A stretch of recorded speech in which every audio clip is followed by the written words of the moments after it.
Will China try to take some Indian territory in the Himalayas in case there is a war between them and Pakistan? As you've seen in my previous post, India and Pakistan are in a bit of a conflict right now. It's not a war, but India has launched airstrikes into Pakistani territory. And now most of India is getting ready for some kind of retaliation. But this hasn't escalated to a war, despite what some influencers are trying to tell you. Like I've said in a previous post, India and Pakistan have gone to war 3 times. The first was in 1947, the second was in 1965, and the third was in 1970. Yet between 1971 and today, about 58 years, there have been over a dozen minor skirmishes between India and Pakistan over Kashmir and other territorial disputes. But if there is an actual war between India and Pakistan, China may not be able to resist the temptation of trying to take some land in the Himalayas. Just look at the map of China and India. They share 2,100 miles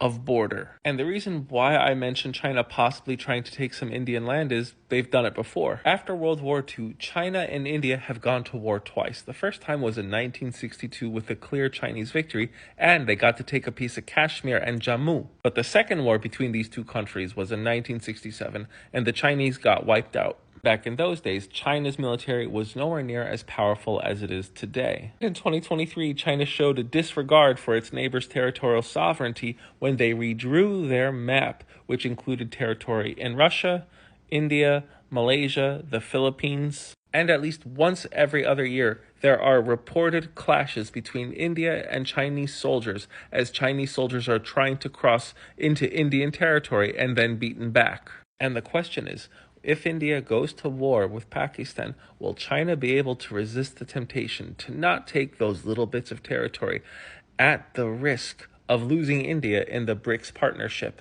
For those of you who don't know, BRICS is an economic cooperative between Brazil, Russia, India, China, and South Africa to have a form of payment system and trade outside of the US dollar network and SWIFT. But BRICS is more of an economic boogeyman because none of these countries actually trust each other, and they're terrified of China taking the lead. And then there's the fact that 3 of these countries are still having territorial disputes no matter how politely they're discussed. Also, not one of these countries' currency is considered a trusted legal tender that all of them could get behind. Their main bank, it's called the New Development Bank, is powered by US dollars. But even still, India and China are the largest economies in this cooperative. China is the world's 2nd largest economy, India is the world's 4th largest, and both of these countries are the most populous on the planet, with China having 1.4 billion and India having slightly more than that. And there is a competition between the United States and China over who can get the most economic influence over India.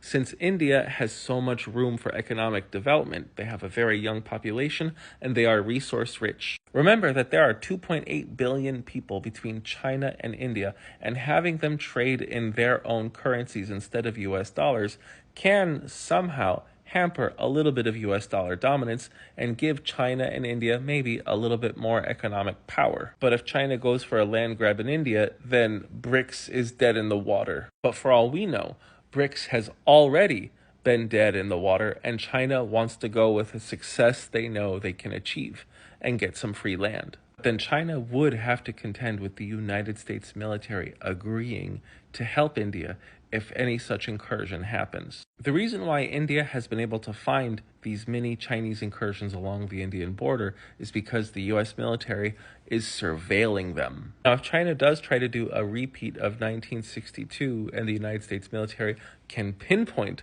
the Chinese troops' locations to India and the Indian military can stop them, then China's in a lose-lose situation. But if the US military pinpoints where the Chinese are and the Indian military can't stop it, and the Chinese are actually inside India, how far is the United States willing to go to help? Now, this post was a hypothetical. 90% of me believes that China will cooperate with America to try to resolve the conflict between India and Pakistan if such a thing happens. But just in case rationality doesn't prevail, I have this question. I am the Geo Husar. I don't think we're near World War III. Thanks for watching.